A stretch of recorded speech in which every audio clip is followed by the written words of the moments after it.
It's Mission San Jose on the negative. I'm the first speaker, Rado Pasha.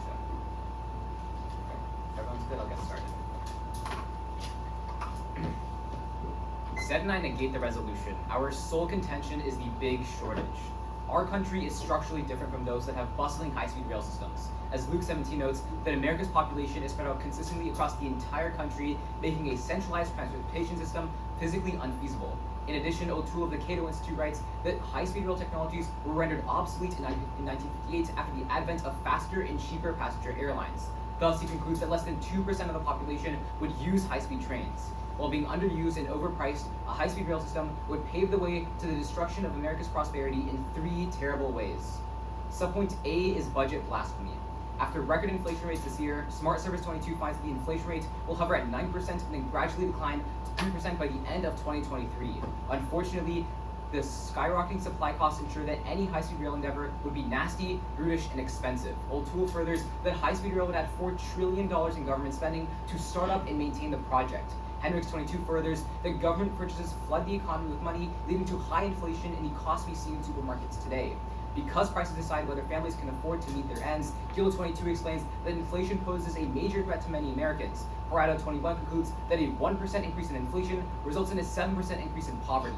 Inflation also means people can't afford food, education, and healthcare. In some cases, it's the difference between life and death. That's why Tau 22 concludes that a 1% rise in inflation also decreases life expectancy by 0.24%.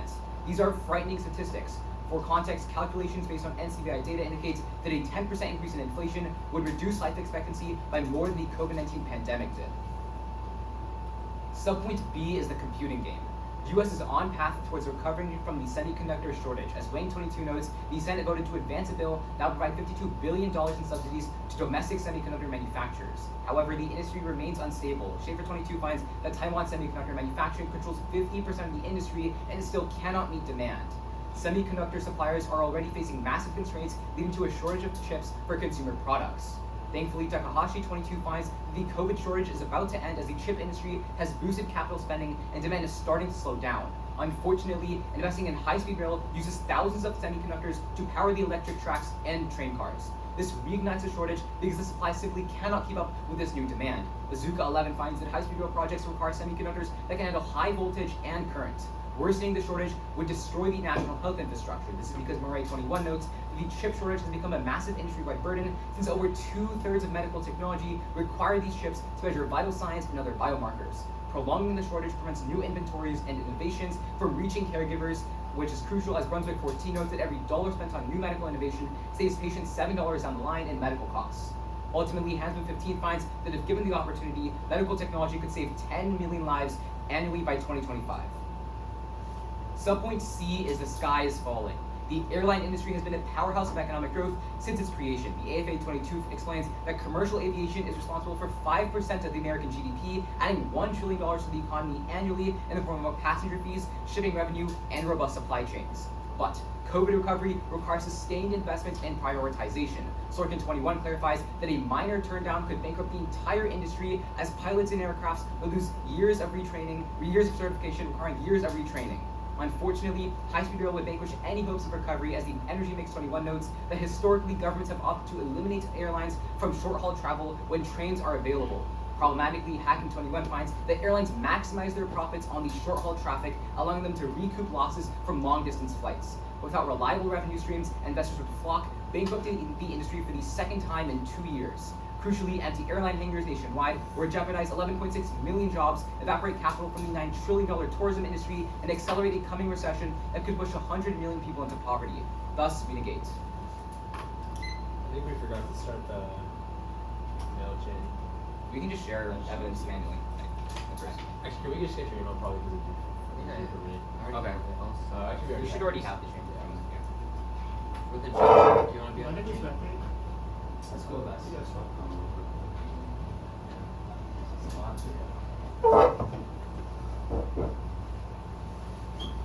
And then can I, once it's sent,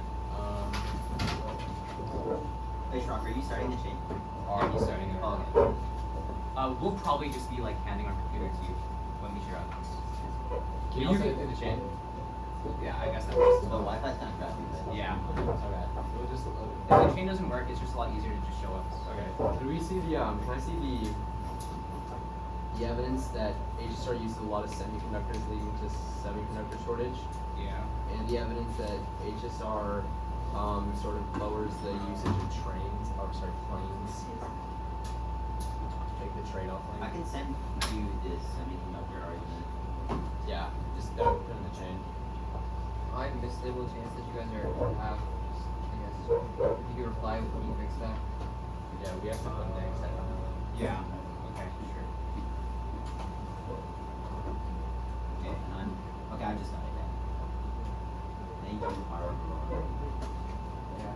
Reset for me. Yeah. Did y'all want the whole chips argument? I mean, Just the evidence that HSR uses a lot. And yeah, that's that's it. Okay, cool. And then what else? And evidence that HSR trades off with train usage. Yeah, gotcha.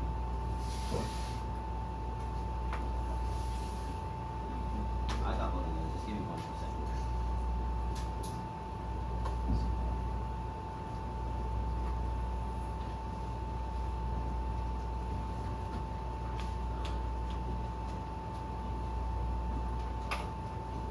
Yep, both of those are in.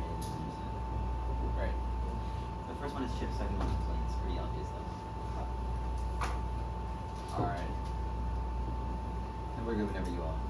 No. Yeah, okay. They'll probably come through our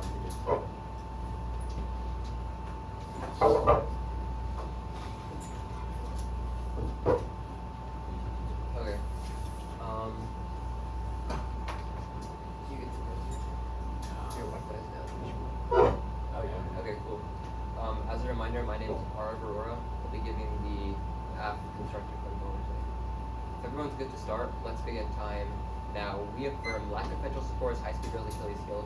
DreamWorld 14 writes that the federal government, having developed all power, can't prioritize projects. The approach is incapable of supporting high-speed rail. Additionally, funding isn't a concern. Fortune 21 finds the creation of a national infrastructure bank will cover projects such as high-speed rail. The bank will be capitalized with existing treasury debt, so it will require no new spending. The authorized to invest trillions and create 25 million new jobs. Thus, contention 1 is off the grid. Recent climate legislation is a strong start, but only a piece of the puzzle. Code 22 writes that the Inflation Reduction Act subsidies will make clean tech cheaper and provide only a few billion for power lines, a tiny share of the hundreds needed to chart a path to net zero emissions. Specifically, Policy 22 writes that to meet carbon reduction goals, the government must support critical infrastructure to move electricity from the windiest and sunniest regions to these cities where electricity is actually consumed. Just as the US should invest in interstate highways to transport goods and fuel 60 years ago, defense should invest in a long-distance, high-capacity transmission lines today, making the grid more reliable. High-speed rail is a silver bullet. More 11 finds that high-speed rail in Germany has thousands of high-voltage transmission lines that broaden the national grid, a quick solution to move large amounts of renewable energy from one region to another. Integrating power lines with rail will cost only a quarter of a new grid, including the lesson for the US that high-speed rail can be more than just fast trains. Chen 22 confirms the application of rail lines for electricity has potential to power high-speed trains with renewable energy and supply surplus to surrounding users. The Beijing-Shanghai's high-speed rail photovoltaic capacity corresponds to 12% of China's, concluding that integrating renewable energy with railway infrastructure can optimize the sector and facilitate the clean energy transition. A shift is key. Policy includes that modernizing the grid to accommodate more renewables will send an important message and position the US for global energy leadership. More of those that push to build an innovative clean energy sector may be the greatest contribution to combat climate change. US climate leadership can brings down the cost of clean tech for the US goal to decarbonize. Absent actions, Semiconductor warns that by 2050, ice sheets vanish, build out, kill the Amazon, and planet plunges into a feedback loop of ever hotter, deadlier conditions. Armed conflicts over resources culminating in nuclear war are likely. The result is the end of human civilization. Contention 2 is innovation that excites. The tech race is heating up. Revitalizing infrastructure in America's most important regions is key to victory. Bureau 22 reports that China is expected to surpass the US because of declining investments in infrastructure. At the height of the Cold War, strengthening the economy were reasons Eisenhower built interstate highways. It's time for similar action today, but focused on investments for mega regions to reach their full potential. Mega regions will determine what the US can compete with China and are home to 80% of the nation's population and its innovation economy. Unleashing the creative capacity of places will allow them to be engines for prosperity. Enter high-speed rail. Group 21 writes that in mega regions of several metropolitan areas, people would rather be in smaller cities but work in a larger city that's 30 minutes away by train rather than 3 hours by car, a Goldilocks zone where high-speed rail will fit between other forms of transport. Empirics pre-Lucian 22 finds that China embraced rapid increases in innovation. Patents increased 20% annually in recent years by strengthening intercity linkages and clustering resources through high-speed rail, accelerated knowledge and tech, and improved agglomeration of capital and talent. Ultimately, Lorenzo 20 concludes that across the Becker region, high-speed rail will provide a fast, affordable, and sustainable mode of transport, boosting innovation in America. The U.S. can't afford to lose. J19 writes the states that dominate tech progress, dominate international relations. The U.S. is going to be world's innovation leader.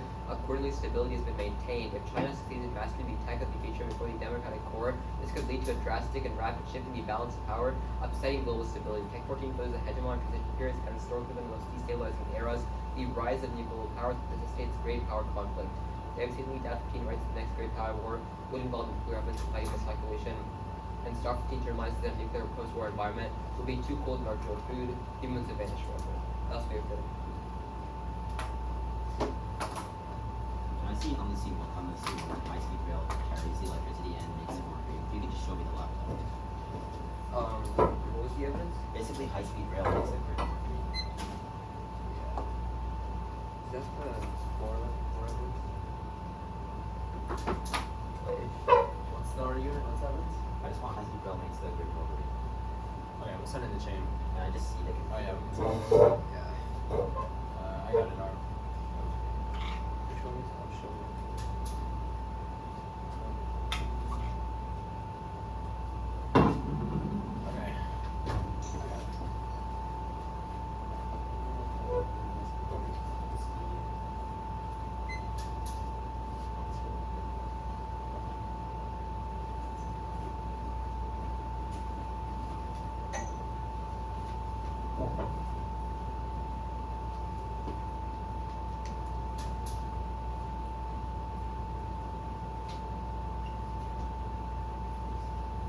Okay. For Joss. Yeah. Alright, awesome. Can I have your first question? Yeah. Okay. I'll start time now. So in your first argument, you talk about transporting energy. So are you talking about like putting batteries that are powered by solar panels on trains? No, so the argument is that in regions like maybe rural areas or areas with a lot of sunlight, those generate a lot of solar and wind energy and other forms of renewable energy. That works with HSR because the trains have rail lines that are built over the actual train, which happen in Germany and other places that we pass. Right. So our argument is that when you develop HSR, those rail lines transport the renewable energy, which creates a shift in what we So like, more renewable energy. what do you mean in by urban areas. transport the renewable energy? Are we going to be creating like power lines? Yeah, power lines hook up. So then why do we need high-speed rail? Why don't we just create the power lines? Because those are only built with HSR, right? We don't have Wait, we have power lines like across Those are- city streets and which we don't have- transport renewable energy. Those transport like They just transport energy that comes from the like energy grid. If the energy grid is a lot of solar panels and wind power, then it's going to be transporting that renewable energy. Obviously, right now it's transporting fossil fuels, so that can change. So yeah, that and also the fact that our evidence finds that we don't have enough power lines, the capacity is getting overflowed. We don't have enough power lines to transport all that energy, which is why we need to build more, which comes to Again, that begs the question. I get the question. Well, I just want to clarify something. That begs the question: why are we going to build fast trains when we can just build power lines and solar panels in these rural But areas? we're not building them. That's the issue. Our argument is that HSR allows us to build them because they are uniquely built, and that also gives us two benefits. We can get What do the you mean trains and we can get the power lines as well. I'll get a question now. Sure. Let's talk about your argument on. Let's talk about let's talk about. Let's talk about semiconductors. So, if semiconductors are overused, like, why does that hurt medical innovation?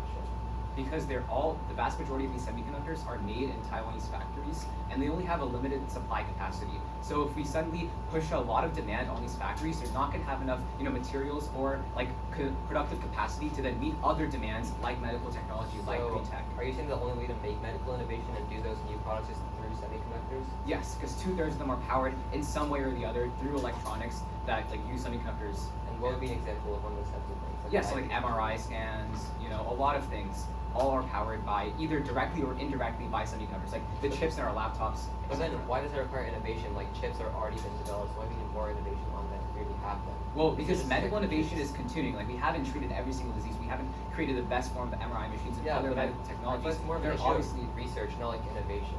Well, innovation is happening. It's the question of whether that innovation is actually filtering down to the patients and the caregivers so that it can actually be utilized. And that's only possible by creating these machines on a mass scale, and that again requires semiconductors, one way or the other. That's the end of the process. Actually, we have a few more seconds. Yeah, let me ask you a question. So Yeah, let's go to your second argument regarding innovation, right? So this is just about green technology and innovation in that sector, right? No, absolutely not. Our argument's about, as a whole, connecting people in like rural areas and like connecting knowledge, technology, talent that's not being transferred right now. Our argument is that HSR brings people to metropolitan and urban areas that allows them to share this knowledge that's not happening. Okay, so like, what's the contextualized impact there of general innovation? We like created in case it's about how it spreads knowledge and talent, but that's correct. Okay. Okay, let me see some paper evidence. Yeah. Paper with me this time. So, like, I'm gonna go check if it's recording this time. I'd like to see a couple things. So, first of all, Are you sure you don't want to send it to the chain, right? yeah, just show me the laptop. Just tell me that, show me that Oh, it's recording. patents increase because of high-speed rail in the US. And then I want to see that, like, just some contextualization of what the innovation is. That's a challenge.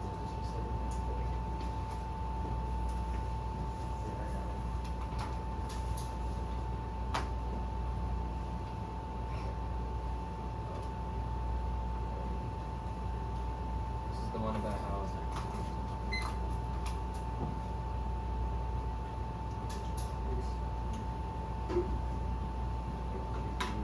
Yeah, hold on. You're reading something. And hold on, let's scroll down. Let's see. I'm reading something.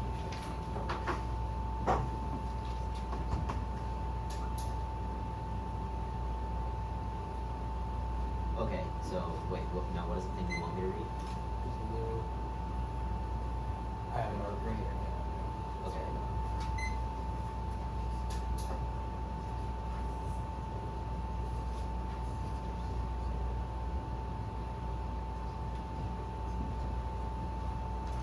What? Like, I wanted to see what the innovation is.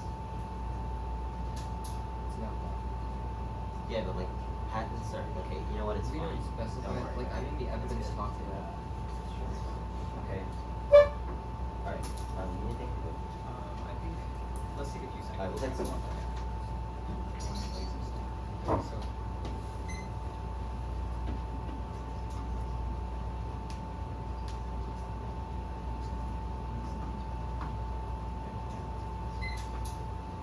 How much was that bill? Well, yeah, about 40 G. Cents, that is.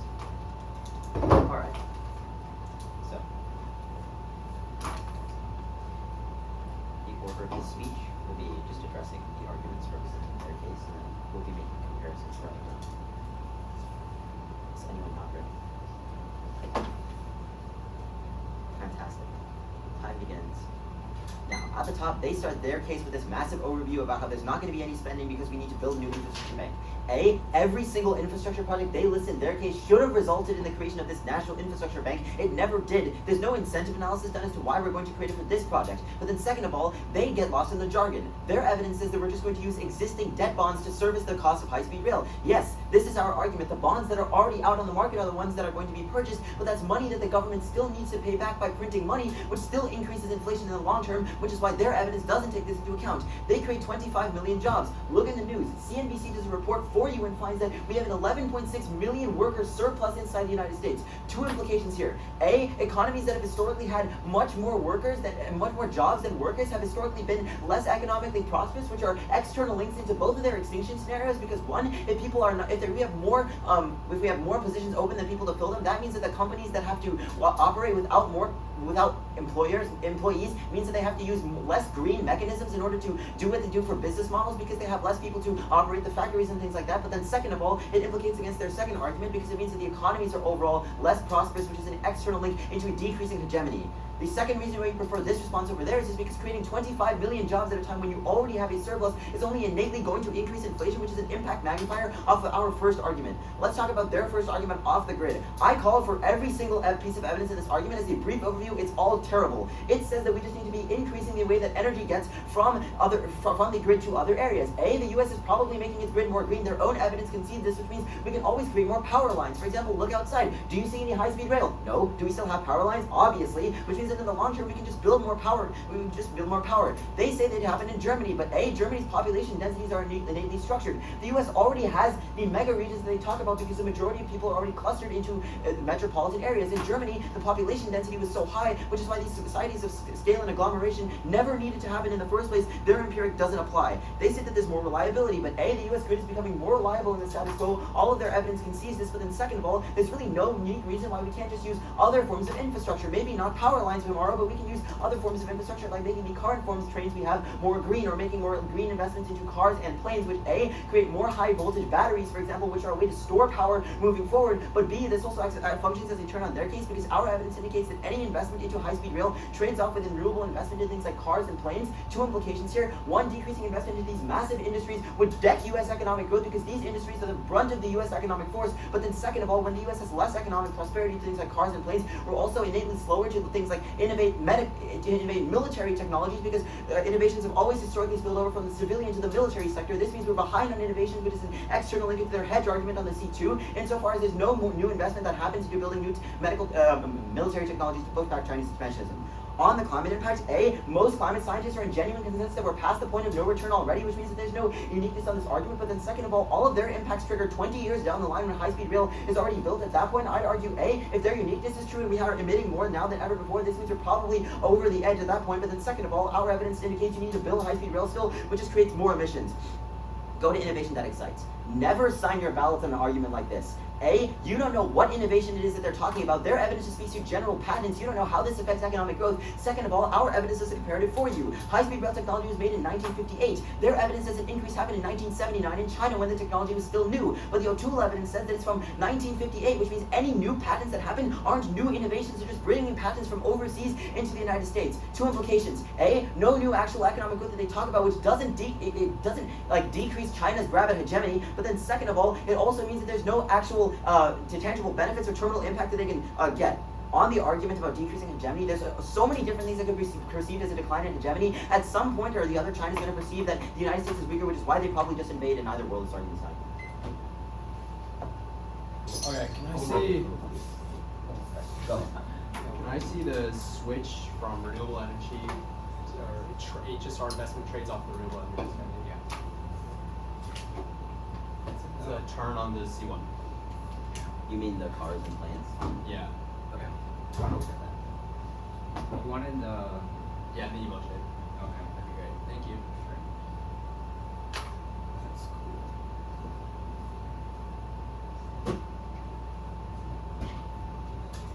Yeah. Tag it for him. Yeah, I'll put the tag language for you.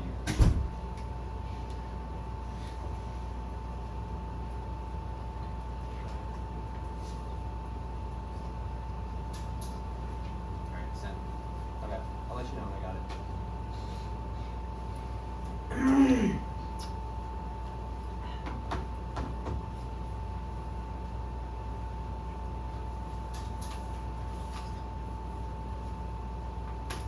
Yeah. No.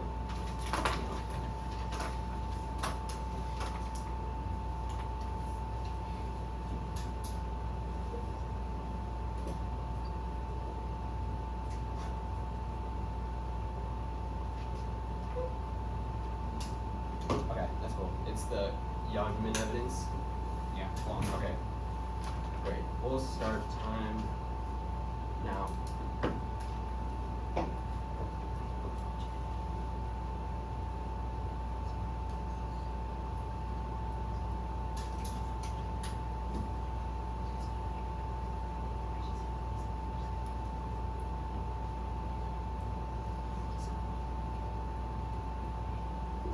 Alright, that's props.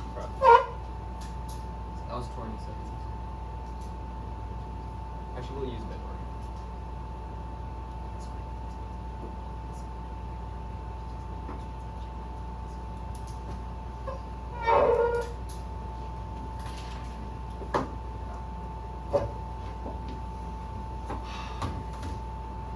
Okay. Is everyone ready? So it's just gonna start on my case and then go to my phone's case.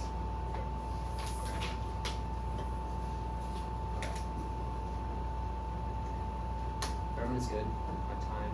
Oh.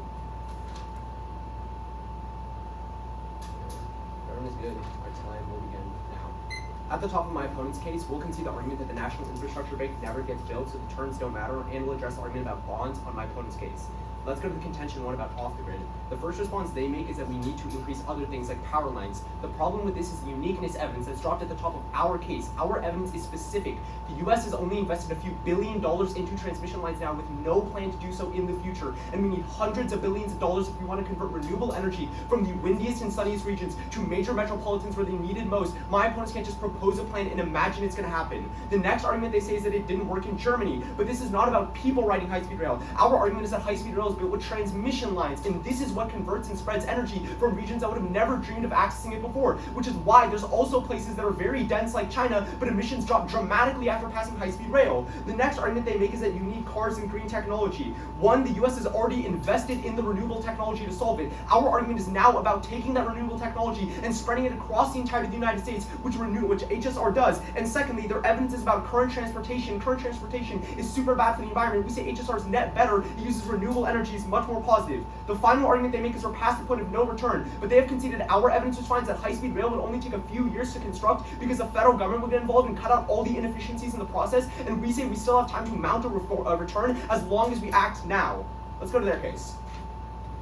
The first argument they make is that the US is too spread out. This is exactly why high-speed rail is effective. It connects Americans who are way farther away from major metropolitans to be able to access those regions, which is why China's vastly spread out along the east side of their country, but it still increased patents by an astounding 20% and GDP increased by 9%. Secondly, they tell you that people won't ride it, but when Americans see that high-speed rail revolutionizes transportation connectivity, they will. That's why polling data suggests 2/3 of Americans said they would ride high-speed rail, and billions of people across the world ride it on a daily basis. Let's go to the first argument about budget. First, deficit spending is inevitable. This argument makes no sense. The US took $6 trillion of debt during the pandemic, and we've increased our federal budget by billions of dollars since 2002. There's been no hyperinflation since that period. Make them give you a point in history where it was true. Secondly, HSR isn't as costly as they make it out to be because of private investment. What Lane 11 explains is that the federal government inspires confidence among the private sector. That's because leveraging public investment with private capital makes projects far more feasible without the need for the government to provide 100% funding. Prefer this as their evidence says it's more costly is from O'Toole. O'Toole's funded by wealthy oil executives. It's so biased, it's laughable.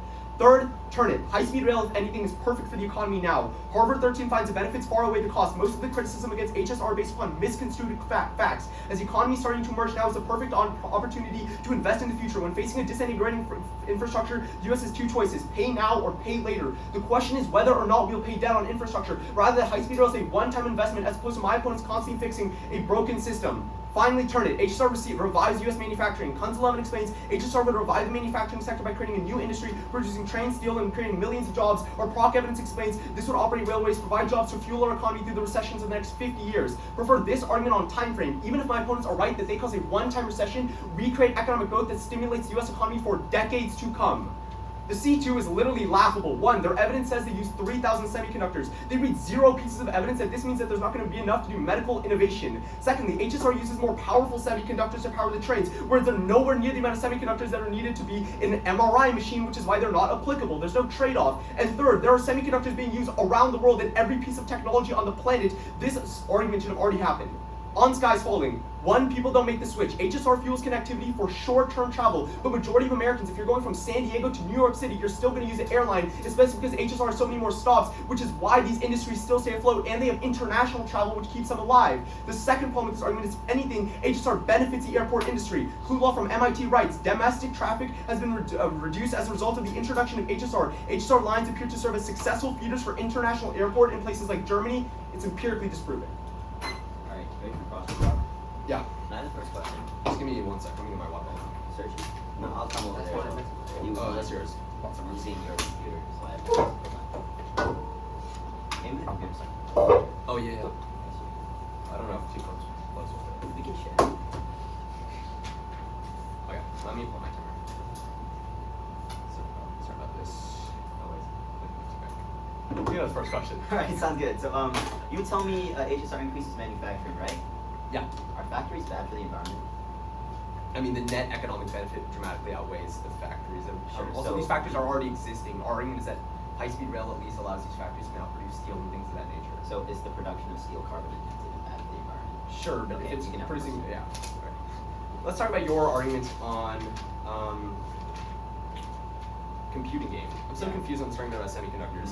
So what type of semiconductor would a high-speed rail train use, and what type of semiconductor would an MRI machine use? I think you miss a layer of our analysis. You said in your speech that it's high voltage and the ones in medical technology are not high voltage. That's not the argument. The argument is not about the type of semiconductor. Moreover, it's actually about the production of these semiconductors in the sense that if you increase the investment and the production of high-speed rail semiconductors, this trades off with TSMC, Taiwan Semiconductor Manufacturing. Yeah, but there are different kinds of semiconductors. Yes, but the machines, the fabrication laboratories that make them, they essentially have to do one thing or the other, right? You can't be making the two different types of semiconductors with the same machine. That's not the way it works, right? So you'd be essentially using all the machines to generate. But you're telling me, you're telling me, yeah. Okay, go ahead. You'd be essentially using the fabs to build HSR semiconductors instead of medical technology semiconductors because they have one fixed productive capacity. So you're telling me basically every country on the planet buys their semiconductors from TSMC. Tons of countries around the world have high-speed rail, and every piece of technology on the planet has a semiconductor. Okay, a couple of things. And just because we build high-speed rail in just the United States, that's enough to stop us from doing MRI scans that kills 10 million people a year by 2050. So what you're missing and what you're drastically blowing out of proportion is the current status quo. None of your responses speak to the uniqueness. Yeah.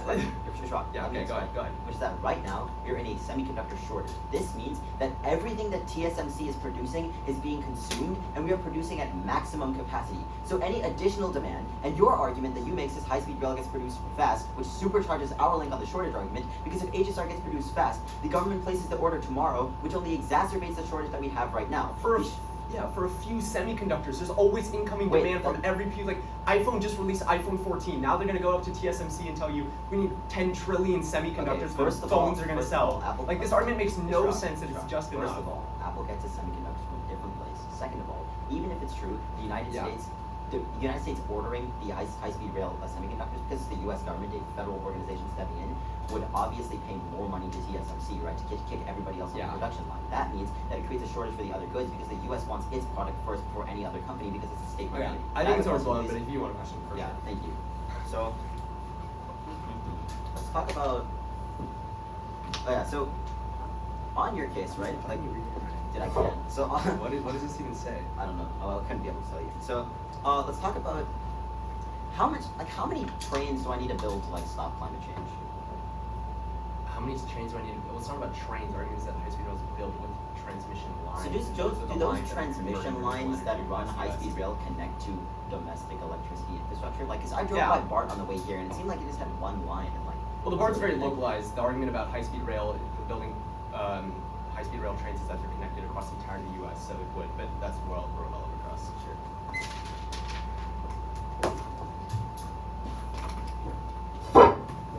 We'll take some prep time before summer.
Then you'll wrap, I think. We've been here 3 minutes. It's 3 minutes,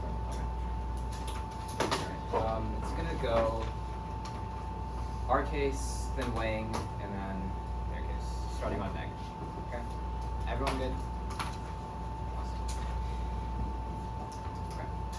I'll start time now. Oops, timer didn't work. Okay. Now.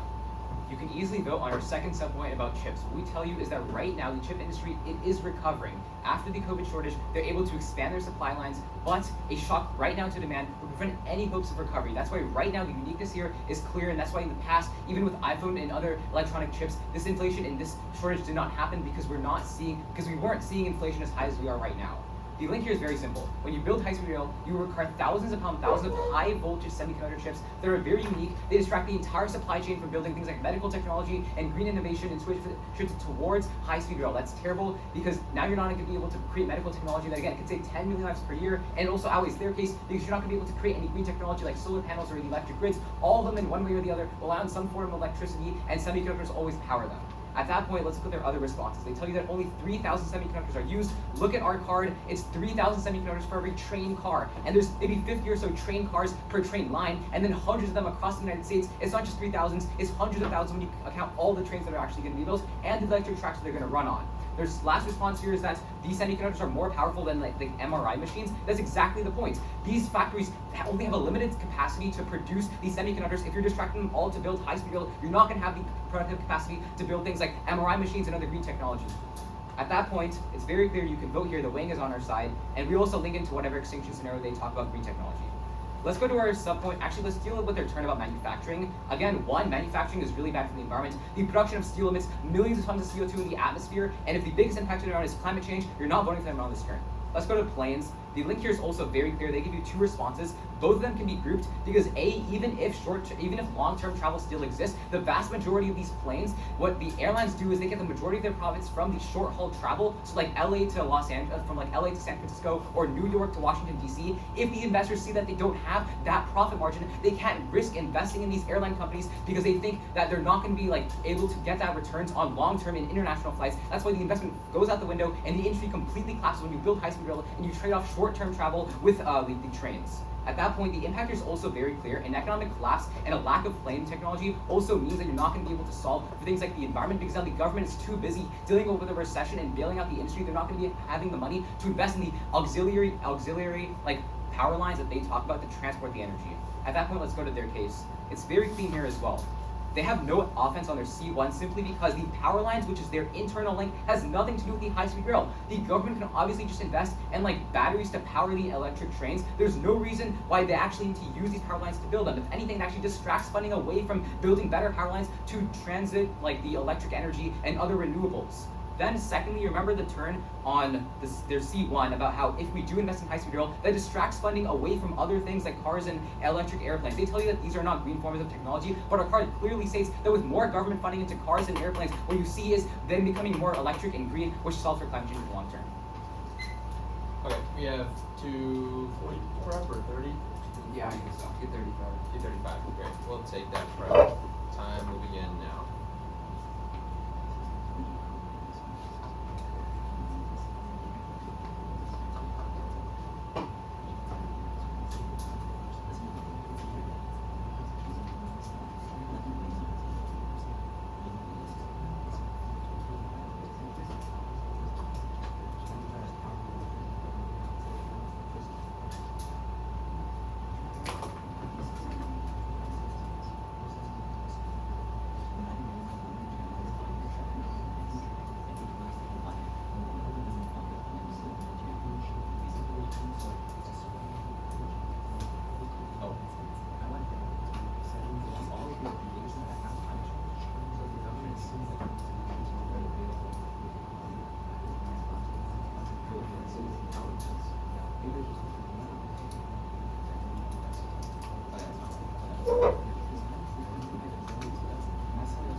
Oh wait, my internet might have collapsed again.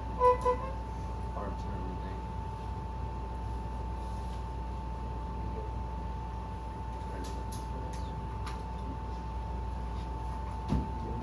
Okay. Cool. So it'll be starting off on the app case and going to the neg case and then weighing at the end. Okay. Let's begin time now. Oh wait, hold, sorry. Okay, let's begin time now. On our case, the easiest place to vote today's round is going to be our argument about off the grid. Let's extend it. Our code and evidence finds that U.S. climate legislation has been lackluster. Luckily, high-speed rail tackles climate change, and our full-scale evidence finds that it will be built with transmission lines that to transfer renewable energy to cities and regions where it is most, which costs only a quarter of a new grid. In China, HSR constitutes 12% of their energy capacity. Putting the U.S. at the forefront of climate change policy spills over and drops the price of clean technology globally, and without this, sea ice melts, droughts increase, and earth warming causes extinction. They make a couple of responses. The first response, they make that we're doing power lines right now. No, that's not true. Our argument is that the U.S. has only invested a few billion in power lines so far. The unique exception at the top of cases drop that there's no infrastructure plan to actually invest and spread the technology, which is why we see even if there's some small investments, there's no power lines to spread that technology. By affirming you spread the technology through HSR, it happened in China, it happened in Germany, it's going to happen in the US as well. The next response they make is the trade-off in like with the airplanes and stuff, but one, they already have renewable energy. There's no one to spread it. That's the issue, that we don't have any way to spread the energy. And second, their doesn't say that there's a trade-off. Their just talks about how from a couple of projects that kill the environment. A couple of projects kill the environment.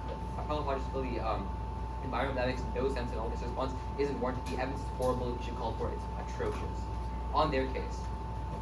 On the semiconductors argument, let's start there. This argument makes absolutely no sense. First, they raised zero pieces of evidence as to why HSR investment collapsed in the semiconductor industry. The reason why their argument is not true is because there are semiconductors used in every piece of technology on the planet, and also, so that means that we anyways have a collapse, and also Intel or other companies can fill in and just scale the development of semiconductors. They can make up for it, even if the Taiwan semiconductor company can't do that. The next problem is the argument is that they are fundamentally different semiconductors. Even if TSMC can produce these high-scale semiconductors that HSR needs, the argument is that different factories can produce ones for MR technology. This argument makes absolutely no sense. Then, you can also count the manufacturing turn, that building HSR is going to be able to create millions of jobs and produce new parts of steel and other components that stimulate the economy for decades. That's why our evidence finds that it pushes the US for recession for the next 50 years. They said it would increase emissions, but it's only a small spike in the emissions in the short term. In the long term, it creates economic resilience, out in the argument on time frame.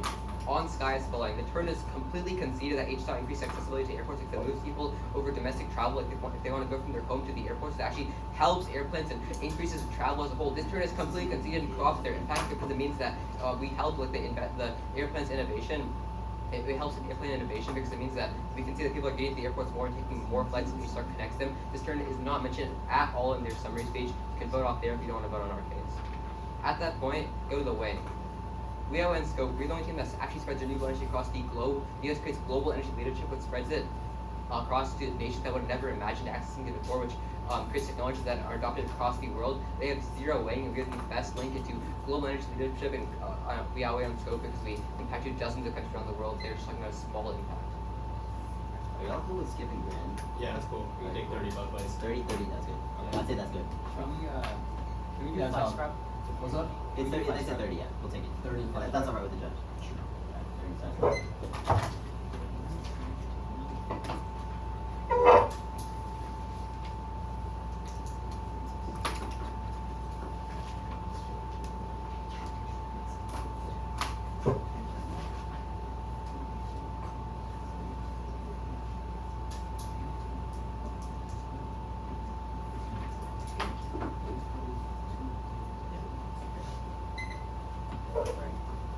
Sounds good. Alright. The order of this speech will be planes. Actually, you know what? Actually, that's sick. Yeah. The order will be planes then trains. Okay. What does that mean? Okay, No way. Just your case, our case? Yeah, planes then trains. Alright. Alright, Their world is a vote for teary eyes and empty skies, and let me explain why. Investment into high-speed rail directly trades off with the airline profit margins along short-haul flight. They can see the profit analysis, which is that airlines make the majority of their profit on short-haul flights, which means even any form of competition from high-speed rail innately decreases airline profits, so they can't subsidize these long-term flights in the first place. They give you a turn, A, no weighing, B, no implication, C, it applies on a different part of the link. Who cares if you get to the airport if there's no planes or no airlines to take you there because they've had their profit margins undercut by high-speed rail? At that point, our argument is a prerequisite to their turn. Don't let them blow this up in final focus. Their implication and summary was entirely lackluster. Their weighing says they outweigh on scope because renewable technologies spill over. In what world does an electric cable go to the developing world? How does this make any sense? But what you do know for a fact is the weighing that Rahil gave in summary, which goes mishandled. When the government has to bail out these companies, they don't have enough money to invest into building things like these overhead poles in the first place. They say that, oh, we don't have this in the status quo. Sure, that might not be the case, but we don't have the capability to do it in their world, which is far, far worse. They say that we're only spending a couple billion right now. That doesn't mean anything. These overhead wires are literally wood and wires. They don't cost that much to build. At that point, they also give you this turn about manufacturing. This is not our case, by the way. This makes no sense. They say that manufacturing buffers the recession in the next 50 years, but both teams agree that the environment is the best impact in the round because their argument is about a brink that's going to trigger when you somehow stick to the status quo, and that's going to lead to the extinction of mankind through climate change. You can't wait for the 50 years of economic growth that they talk about, because by the time that high-speed rail is built, you've already emitted so much into the environment through manufacturing things that they talk about, which is why the climate change effects are irreversible. Don't let them blow up on this turn. On their case, they have drastically conceded that we can still do investment through things like overhead wires. They say that, oh, you don't have the funding right now in the Biden administration. Doesn't matter. We still have the capability to do it. It doesn't cost that much. The couple billions of dollars they talk about is more than sufficient. Don't let them give more analysis to why this isn't the case. On the argument about the environment, remember, once and for all, if the government doesn't have the money because they bailed out the airline industry, that means they don't have the money to build any of the overhead wires in the first place. Our world is a comparative benefit. Don't let them make new responses in the second one. We'll take our 30. Yeah, we'll take our 30. Starting.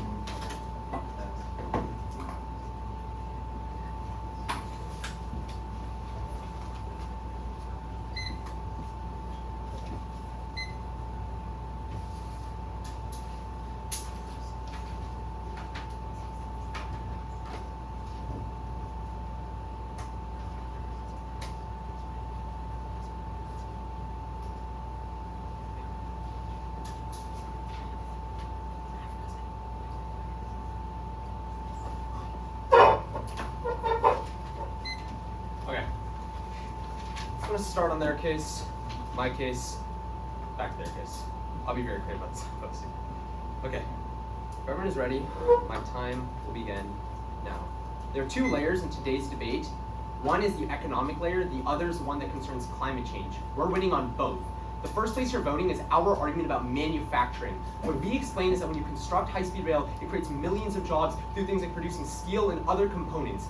This is crucial. Our proc evidence finds that this investment would stimulate the economy, pushing us through recessions of the next 50 years. My opponents may say that this means we can't stop climate change, and even if they are right that this means that, they have conceded the time frame weighing, that this means we can create long-term economic growth. So even if you buy my opponent's argument, at their highest level, they create an economic recession in the plane industry that lasts a few years. We create economic growth that exists for decades in the future, spilling over into other countries globally. The weighing is dropped. They don't interact with the link of the turn. Easiest place you're voting, the first place you're voting. At that point, the second place you're voting is our argument about climate change. What we explain is when you construct high-speed rail, they're built with transmission lines that are able to spread and convert renewable energy across the entirety of the United States, which is why empirically drop emissions in places like Germany and China. Our evidence finds this is crucial because by lowering emissions, it stops increasing in emissions in the United States would cause extinction from droughts and things of that nature and rising temperatures. The only response that they've given to our argument is that it's just wood and wire. But they have conceded the uniqueness evidence on our case. The US has only invested a few $1 billion into transmission lines right now, and they have no plan to increase that. The only way we can reach net zero is by having billions of hundreds of billions of dollars, which HSR does. At that point, the scope weighing is fully conceded, that even if you buy my opponent's argument that there is some sort of economic downfall for companies in very short proximities, they have conceded that high-speed rail is the best way of spreading renewable energy from places that would have never dreamed of accessing it before, which means we stop emissions across the entirety of the United States. My opponents can only point you to a few examples. They're also not winning on their case. High-speed rail, if anything, increases connectivity to the airline industry. They just say that we don't implicate it. That's not a response in PF, and they have conceded, if anything, it benefits the industry. They get more money. way too easy of a ballot for the app. Rounds. Good round. Good round, guys.